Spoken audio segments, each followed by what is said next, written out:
Members of the committee, my name is Vivek Dalta, and I'm an IDRA Education Policy Fellow testifying against Senate Bill 37 on behalf of the Texas Legislative Education Equity Coalition. We're a statewide collaborative of more than 38 organizations and individuals, and we are specifically concerned about sections 51.315 and 454, and the potential this bill has to censor curriculum and impede students' development as critical thinkers. Texas's public universities do a great job of preparing students for the workforce and developing their critical thinking skills. They're powered by principles of shared governance, which recognizes an essential academic goal, creating processes to empower independent thinkers to grapple with viewpoints that reflect the diversity of student bodies. And research suggests that when students engage with curriculum that challenges previously held beliefs, they become more civically engaged and are better prepared to cooperate with others in their workplaces and in their communities at large as well. I know that the best professors and courses I've ever had challenged me to understand that viewpoints were much more complicated than I thought they were, and I grew having to wrestle with subjects and policies that people have strong opinions and disagreements about. But this bill introduces vague constraints that might have prevented a student like me from having that very experience. We're concerned about a few things. First, the bills move away from principles of shared governance and professors' academic freedom.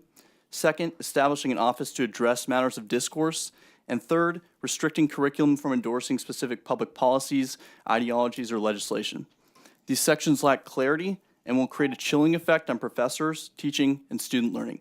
This will ultimately erode students' ability to engage with complex topics and develop as independent thinkers.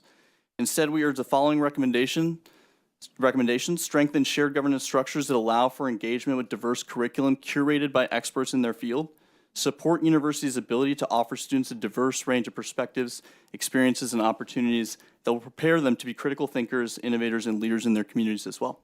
In terms of the bill itself, you're against the bill. Yes. And could you tell me specifically why you are against the bill and whether or not, in your opinion, some of the provisions can be changed to be more accommodating?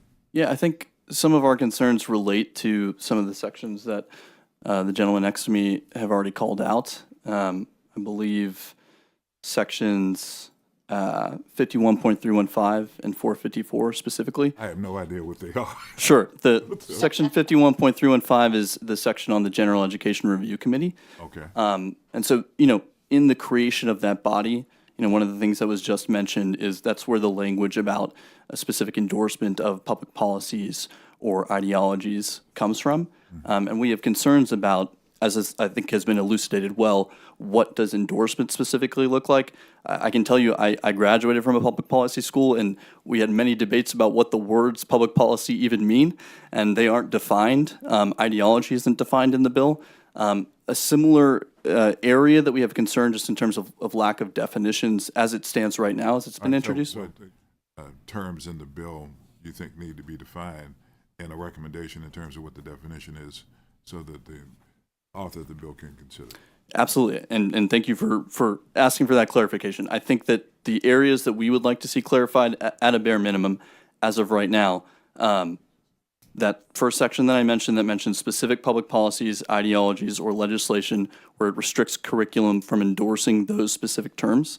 I think we would love to see clarification about what endorsement means, as has just been discussed, and what those three specific terms, public policies, ideologies, or legislation, what each of those things actually looks like.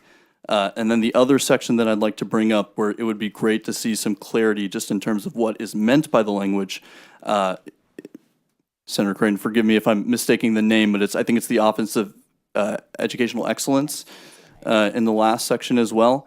And one of the things that purports to do is to address matters of discourse, but within the text of the bill, there's no conversation about what is allowable discourse or what is unallowable discourse. And so that's another area of the bill that we'd love to see clarified, because we're concerned, as there are not definitions right now, what that could mean for a teacher's ability to speak to complex topics and what could mean for student discussion of those topics as well.